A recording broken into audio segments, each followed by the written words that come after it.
साथियों, दिव्यदीप चैनल में आप सभी का बहुत बहुत स्वागत और अभिनंदन है। हर बार हम बाइबल के वचन को लेकर आप तक आते हैं और नन्हे बच्चों के साथ आते हैं। हमारे साथ नन्हे बच्चे हैं our lady of health shine Masihgarh Delhi से। और आज हम पढ़ेंगे मिस्र देश में याकूब के वंश का निवास, है ना। चैप्टर 47 है। फिरौन के पास जाकर यूसुफ ने उससे कहा, मेरे पिता और मेरे भाई कनान से अपनी भेड़ें, गायें और सारा सामान लेकर गोशेन प्रांत आ गए हैं। उसने अपने भाइयों में से 5 को लेकर उनको फिरौन के पास प्रस्तुत किया। फिरौन ने उसके भाइयों से पूछा, तुम लोग क्या काम करते हो? तो फिरौन ने क्या पूछा उनसे? उन्होंने फिरौन को उत्तर दिया, हम आपके दास अपने पूर्वजों के समान पशु चराते हैं। क्या करते हैं? पशु चराते हैं। उन्होंने फिरौन से कहा, हम इस देश में कुछ समय तक ही रहने आए हैं, क्योंकि आपके दासों के पशुओं के चरने के लिए वहां कोई चरागाह नहीं रह गया है और कनान देश में जोरों का अकाल पड़ा है। कनान देश में क्या पड़ा है? जोरों का अकाल पड़ा है। आप कृपया कर अपने इन दासों को गोशेन प्रांत में बसने दे। फिरौन ने यूसुफ से कहा, तुम्हारे पिता और तुम्हारे भाई तुम्हारे पास आ गए हैं। मिस्र देश तुम्हारे सामने है। क्या तुम्हारे सामने? मिस्र देश।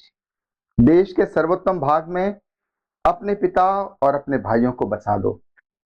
वे गोशेन प्रांत में बस जाएं और तुम उनमें से जिनको योग्य समझते हो उन्हें मेरे पशुधन का अधिकारी नियुक्त कर दो। इसके बाद यूसुफ अपने पिता याकूब को अंदर ले गया और फिरौन के सामने प्रस्तुत किया। याकूब ने फिरौन को आशीर्वाद दिया। तब फिरौन ने याकूब से पूछा, आपकी उम्र क्या है? याकूब ने फिरौन को उत्तर दिया, मैं अपने जीवन के 130 वर्ष पूरा कर चुका हूं। कितनी उम्र थी उसकी? 130।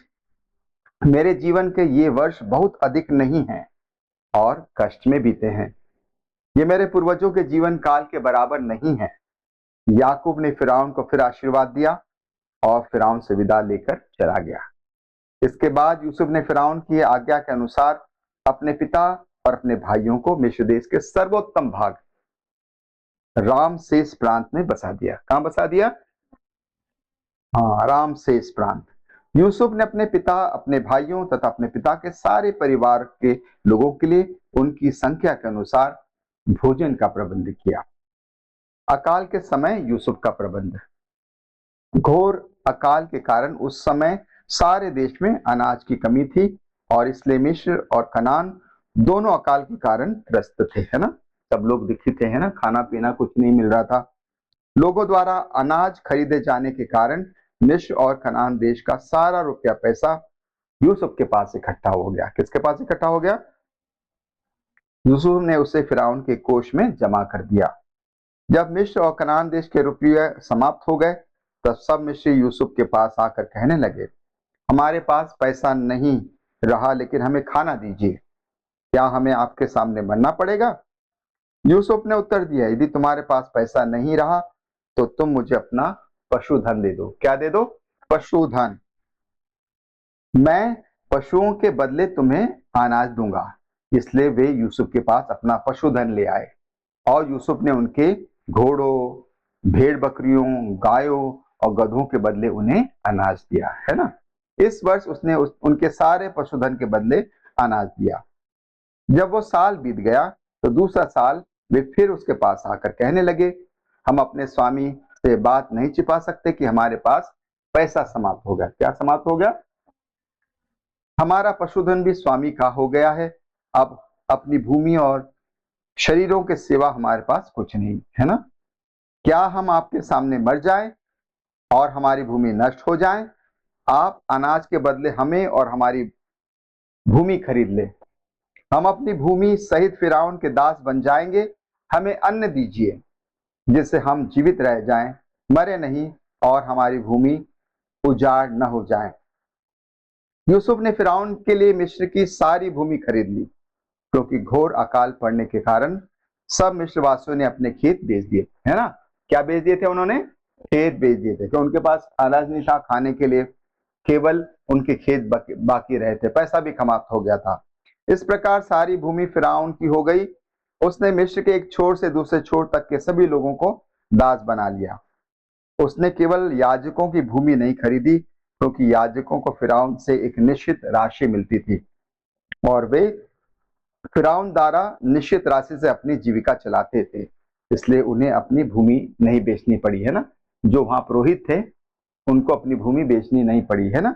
यूसुफ ने लोगों से कहा, देखो आज मैंने फिरौन के लिए तुम्हें अपनी भूमि सहित खरीद लिया है।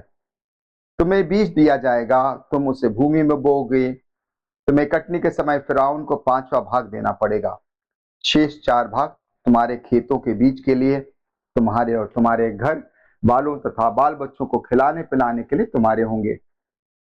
इस पर उन्होंने कहा, आपने हमारे प्राण बचा लिए। क्या बचा लिए हैं? प्राण बचा लिए। आपकी कृपा बनी रहे, हम फिरौन के दास बने रहेंगे। इसलिए मिस्र देश की भूमि के संबंध में यूसुफ ने एक नियम बनाया जो आज तक प्रचलित है। उपज का पंचमाश फिरौन का है। पंचमाश किसका है? फिरौन का।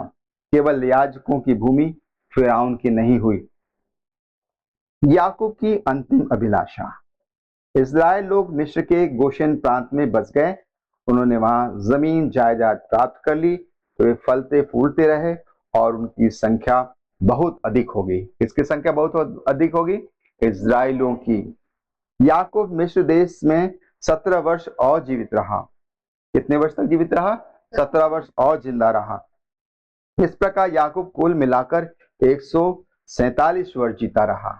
जब इस्राएल के मरने का समय निकट आया तो उसने अपने पुत्र यूसुफ को बुलवाकर उससे कहा, यदि तुम्हारे हृदय में मेरे लिए स्थान है तो मेरी जान के नीचे अपना हाथ रखकर शपथ खाओ कि तुम मेरे प्रति ईमानदार और सच्चे बने रहो।